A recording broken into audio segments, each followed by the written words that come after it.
Hey, this is Johnny Two Legs. I am doing a quick tutorial on Dwarf Fortress. It's one of my favorite games, and this is version 0.42.06, which you can see in the lower right-hand corner, and you can also see www.bay12games is the name of the website where you can download it. This is the menu when you get a fresh copy, and the first thing you want to do is create a new world. You do need a keyboard with a full numpad, and you will run into problems if you unless you make sure that the caps lock is off and the numpad is also off. That being said, this little menu, the only thing I'm going to change is I'm going to make it small, because otherwise the world map can take a very long time to do its thing. And I just pause this process right now just to show you what's going on here. I'm using the mouse wheel to zoom in and out, and most of the time though you're going to be using the keyboard, so you should prepare yourself to primarily be using the keyboard. And what we're looking at here is a giant world, but it's a zoomed out map. There are different regions that are symbolized by just the internal ASCII characters in the system. So the blue here is water, the green is different kinds of forests, I think the dark green is jungles, the gray is mountains, these light blue lines are rivers, and this large bright blue area in the bottom is a polar region with ice. The yellow regions, I believe, are deserts, but there are appropriate animals and plants placed around all these different biomes. And if you look on the left, here you can see that it is running through these different processes where it's aging the planet in a way that makes sense geologically. So you get a pretty natural looking environment at the end of it. And as this progresses, you're going to see brown lines popping in, which are roads, and little cities popping up, and inside of those cities, I'm going to continue it now, there are creatures and people that are experiencing events occurring to them, and civilizations rising and falling.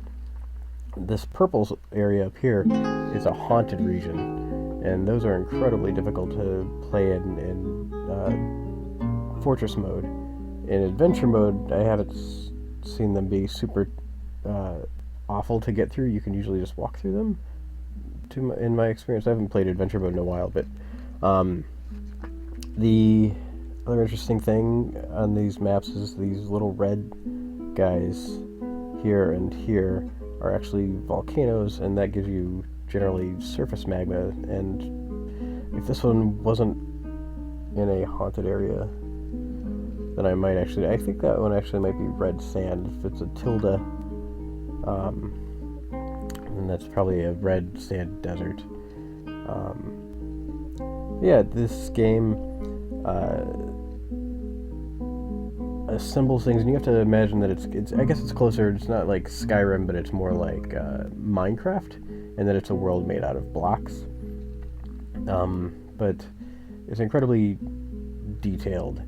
The guy who made it, I think, is a mathematician, and he was able to retire now, and he just works on this with his brother for donation, which is great. So if you have the resources and you like the game,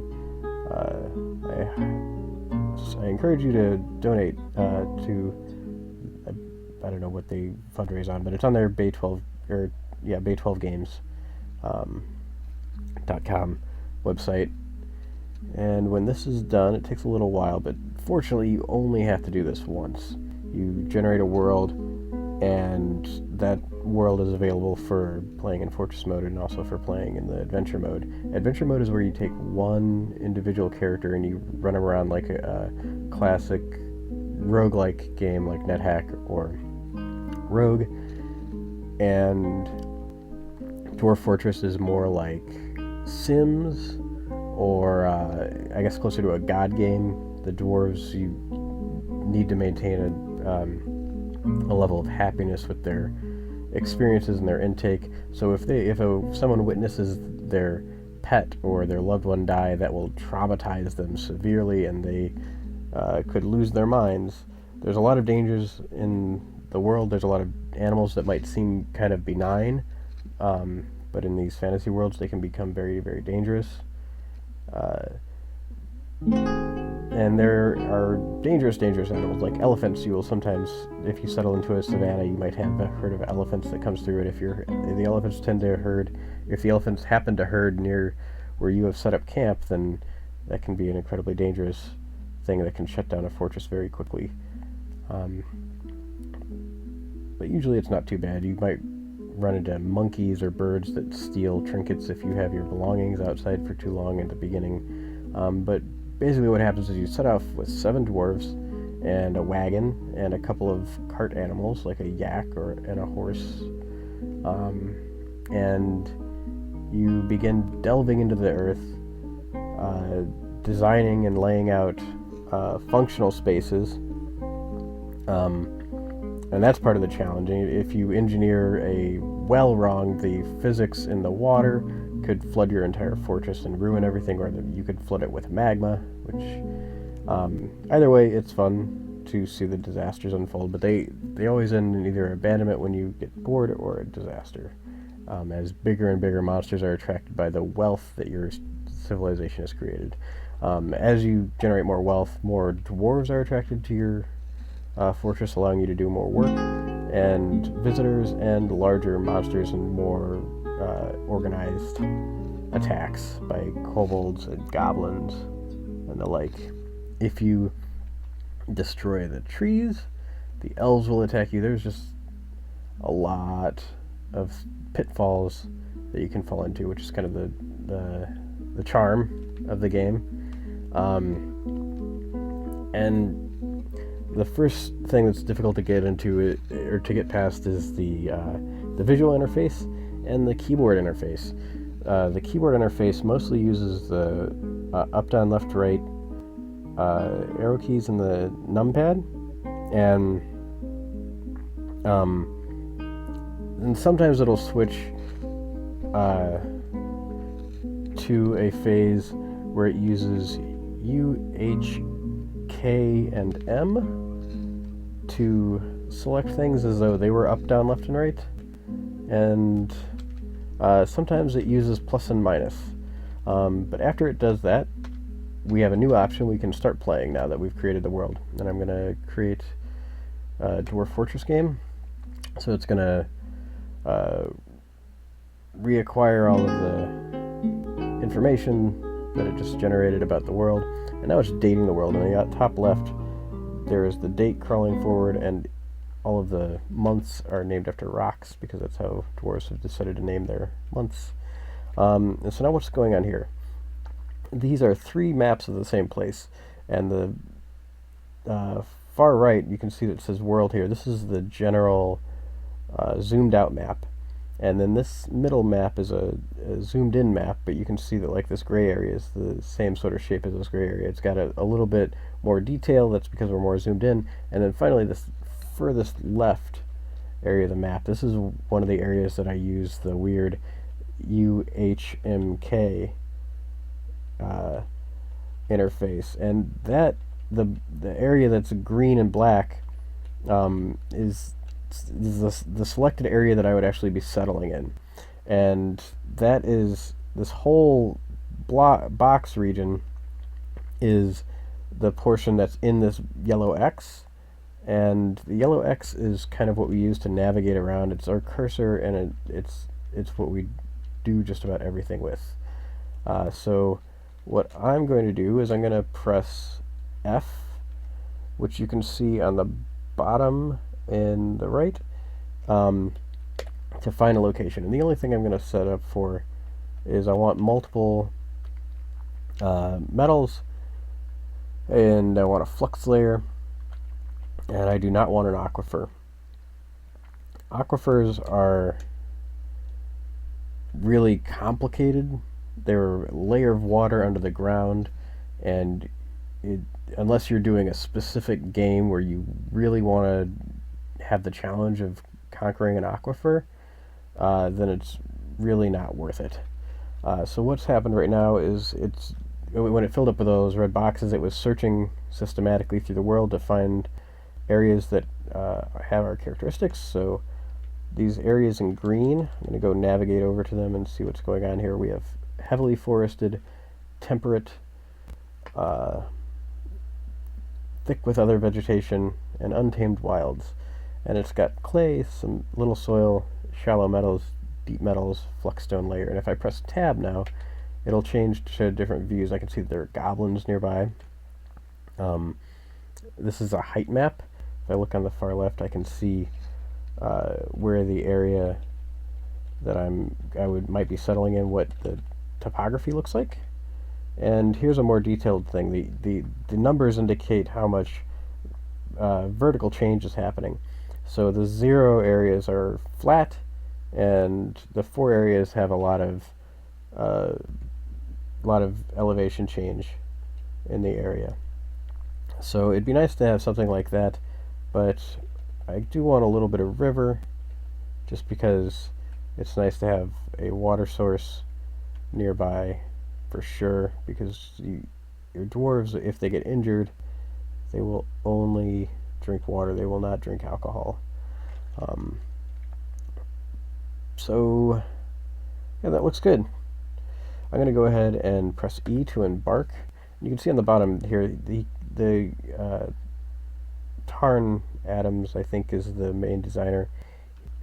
He gives you these clues and hints and reminders of what you need to do in each screen. So I'm going to just select play now, which is a perfectly fine setup. He gives you a handful of dwarves. If you prepare for your careful journey, all you do is you get 7 dwarves without any skills. You get to pick from a huge list of skills that include things like negotiator and persuader, and those things factor into like trading and interacting with visitors to your mine. We're just going to start with the basic loadout, and it says, "You've arrived. After a journey from the mountain homes into the forbidding wilderness beyond, your harsh trek has finally ended. Your party of 7 is to make an outpost for the glory of all Dosamast," which is Dwarven, I guess, it's some fantasy language that he uses for our civilization. There are almost no supplies left, but with stout labor comes sustenance, whether by bolt, plow, or hook. Provide for your dwarves. You are expecting a supply caravan just before winter entombs you, but it is spring now, enough time to delve secure lodgings ere the giant dingoes get hungry. A new chapter of Dwarven history begins here, at this place. Dike spray is the translation. Strike the earth. So Dozimast is our general civilization. That's the place that we came out of, kind of the capital city, and we were settling this new place called Imush Basin, Dike spray, which is way dirtier than it needs to sound, and it's procedurally generated, so nobody planned that. It's kind of just put a beginning and end word together randomly. Alright, so this looks probably super weird and intimidating to a lot of people. And what we're looking at is a top-down view. I'm going to go ahead and zoom in and get some of this stuff off. If I press tab, it'll get rid of these side menus.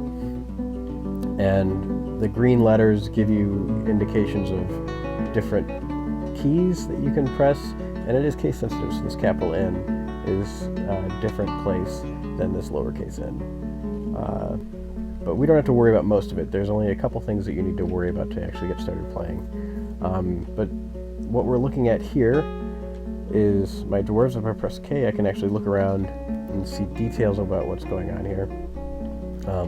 If I press V, I get even more details. I can actually see what these people are good at if I hold the cursor over them, so I can see that this is a minor character in that he is good at mining. He has a mining skill. This is a gem cutter. He's a crafts dwarf. This is a fisher dwarf.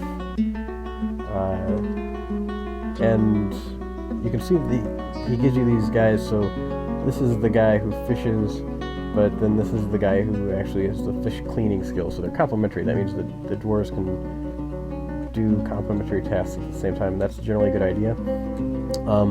And then what we're looking at is a slice out of a three-dimensional block world, looking down. So these up arrows are ramps that go uphill. If I press the little angle brackets over the comma and the period key, or on the comma and period key, if you press shift and you use those characters, then you can go up and down the levels. So I just went up a level, and now I'm gonna go ahead and just zoom out, and then I'm gonna go down the level, and you can see there's a little pool of water on the left, and it goes downhill until finally we're entirely under the elevation of our entire map. If I scooch down to the bottom, there's our river, and let me see, if I zoom in, I want to see, it looks almost like our river is frozen.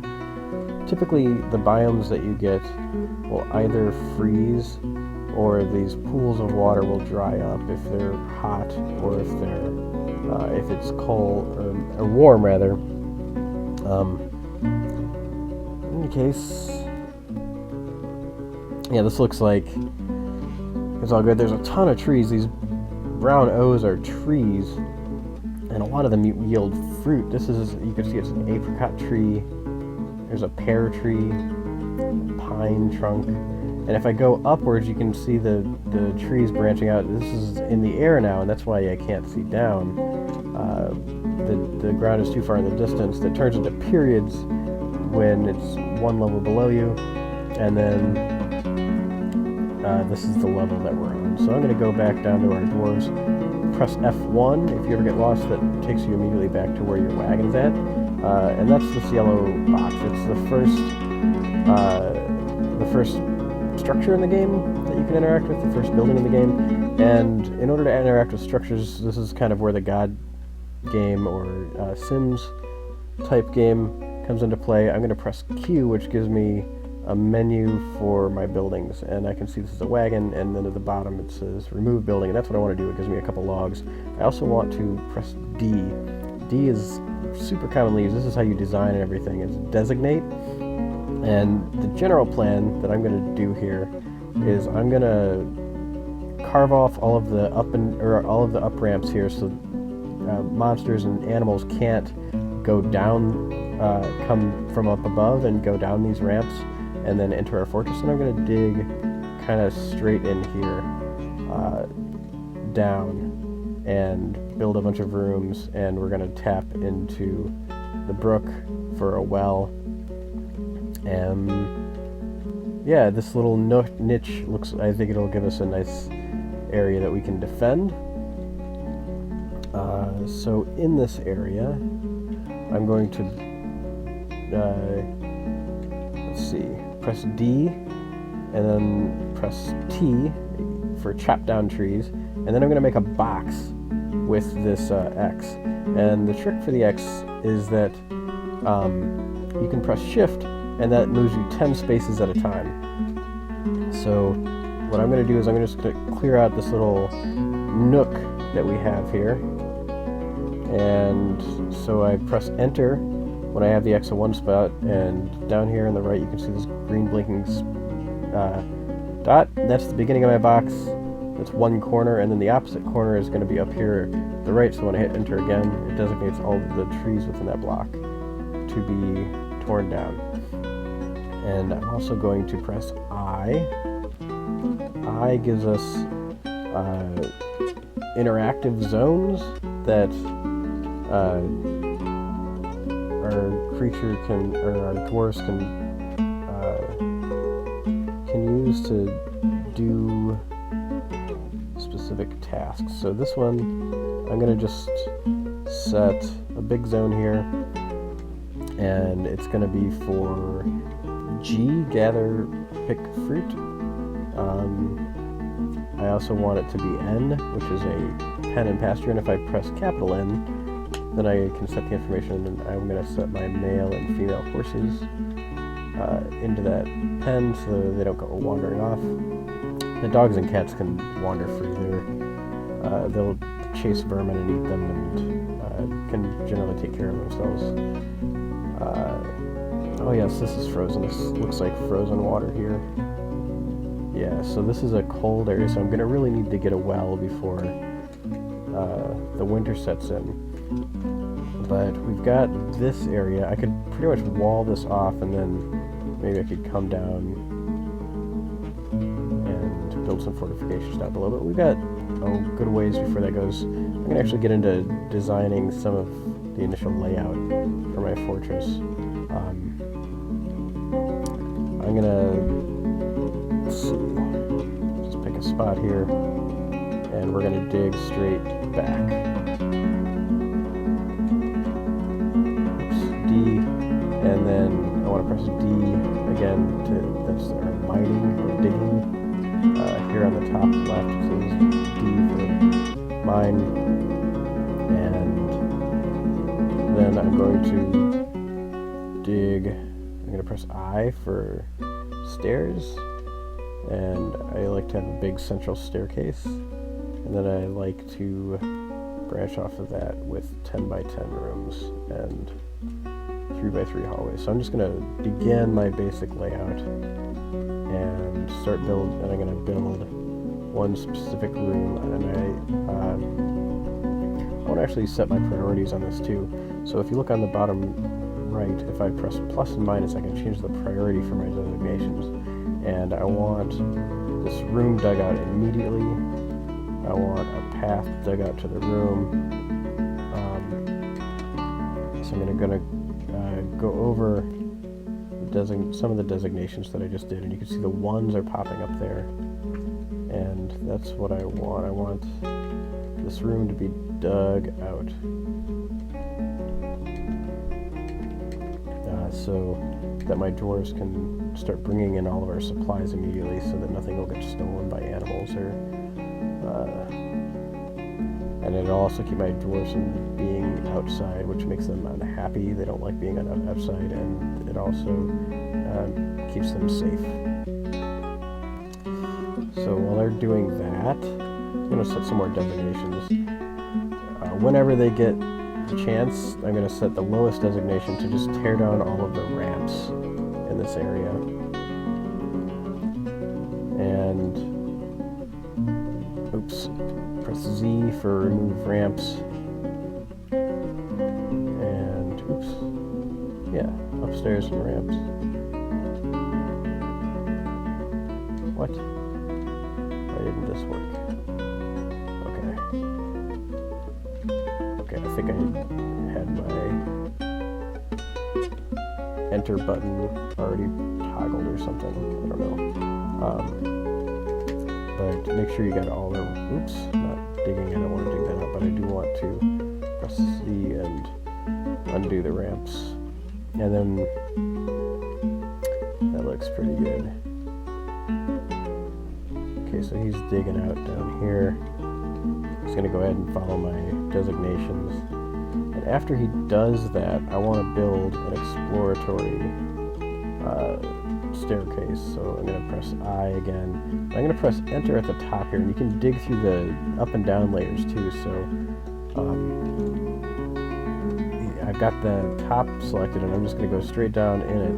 And I'm going to go down, if you look on the right here, there's a depth meter, and the highlight is where I'm at, and I can see that I'm on the 4th layer. Level 0 is our ground, and so there's 1, 2, 3, and I'm at 4. I'm going to go all the way down to about 20, just to see if I can find some kind of rocks and get some stuff to build with, and also maybe find some minerals to begin making things out of. Alright, so that's all happening. I am going to build my first workshop now, and all of your buildings, you press B, and that brings you to the building workshop, and these are things that the dwarves can actually use in their environment. And some of these have subcategories, and if I press W, it takes me to the subcategory for workshops. And the first thing I want to build is a carpenter's workshop. And our carpenter is going to get to work here. I'm going to place him in this corner. I use the arrow keys again, and you get this box, and you can press shift and move fast and everything. So anyway, I'm going to put the carpenter right here in this nook, and it's asked me what I want to build it out of. You do have to be careful later, because you don't want to build it out of your gold blocks that you've made, or your gold bars being used to build like your soap factory or something like that. But I'm just gonna go ahead and let him use the logs, and he's gonna set up. And the first thing I want to build is probably, a lot of people build beds first. You need 7 beds for your 7 dwarves. You need to have, each dwarf really wants to sleep in their own room. They'll get a little bit more happy all the time, or every day, if they don't get to drink alcohol, they don't get enough food, they want different kinds of food. If they eat the same food or drink the same thing all the time, they get unhappy. I'm actually going to do something kind of terrible, and I'm going to plug in my computer, and my house doesn't have a ground, so it might start buzzing, but c'est la vie. Alright, there it is. Alright. So yes, I'm going to yada da da da workshops. I want my carpenter workshop. I'm gonna also show you kind of the final big menu is the stockpiles menu. So stockpiles, I press P, and then before I make the stockpile, I want to tell it what the stockpile is. It's harder to tell it what you want the stockpile to be for after you've made it. So I want it to be for wood, and I want it to be 4 by 4 is good. If you have a big stockpile of a lot of things, your dwarves can get so busy filling your stockpiles that they won't actually get around to doing some of the tasks that you need them to do, like making food. So I don't want these things to be too crazy. These guys will run and grab the wood really quickly and bring it over there, so the carpenter can fill his things. But now they're all free to do stuff. Okay, he's almost done. And then what we're going to do is we're going to build a big stockpile in this big room after he's done filling it out. And that's going to have our food. I want to get our food inside first. Alright. Oops. So P for stockpile and food. Alright, so there's our food stockpile. Double check. Oh, I accidentally set it to be an ammo stockpile. So if I press Q again, Q gets me into buildings menu, so now I can press S. You can see on the right here it says to change settings, and I want to disable the ammo, and I want to press E to enable the food. So D is for disable in the stockpiles. So there's all these little quick keys. It's written to kind of feel a lot like a programming tool. There's a lot of programming tools that in Linux that use quick keys because they were designed before the mouse was available, and learning how to interface with a piece of software like that can often allow you to do things much quicker. I'm very excited right now because I found that we have tetrahedrite, which is a great mineral. It gives you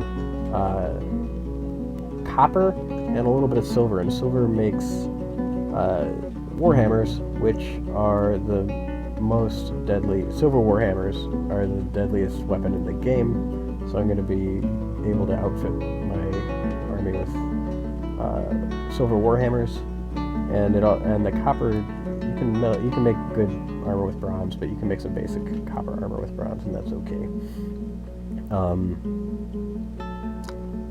Let's see what else. I want another big stockpile here.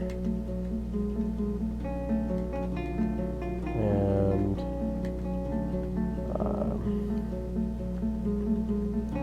then I need to start start thinking about my bedrooms. The dwarves like to sleep in rock. They want to have like polished rock to sleep in. So we're gonna build our bedrooms in a rock layer, and I do the same stupid design.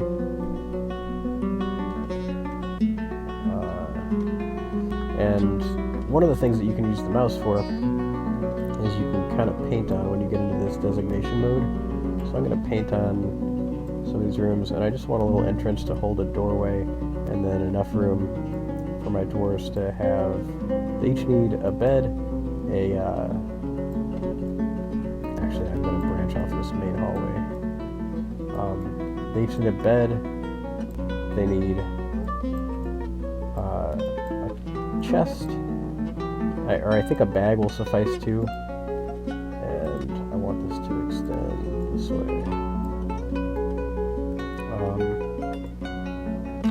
And I'm making these hallways wide because your dwarves will bump into each other and that'll slow them down a little bit. So in places where there's a lot of traffic, I want to make sure that I've got I like 3 hallway thing. You don't want it to be super wide at the very beginning of your fortress, and you want a nice long hallway because if something comes after you early and you have some crossbows, you can at least shoot them, or you can build some traps along that hallway and force your enemies to go step on your traps before they get to you. So this is 1, 2, 3, 4, 5. So this is a group of 10. I like to keep my rooms in groups of 10. I'm just going to finish laying out some of these rooms, anticipating new dwarves. Probably before the end of the year, we're going to have migrants come in, and then we want to have rooms ready for them, ideally, before they get here. Let's see, 1, 2, 3, 4. Okay, 1 more on each.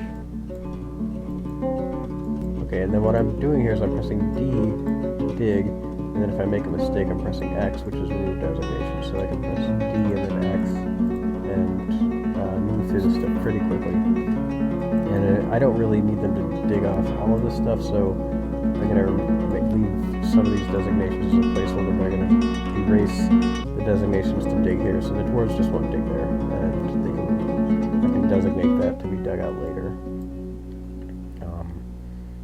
Yeah. So let's go back up, and I'm going to go ahead and press space and resume the game. Press space to pause. Escape gets you back out to the main menu, and it'll take you to the help menu, which is not super, or no, question mark, it brings you to the manual, and that's in there, and it gives you some good starter tips and stuff, but he does leave you a lot to sort of figure out on your own. Let's see. What else have we found in the ground here? Alright, there's quartzite.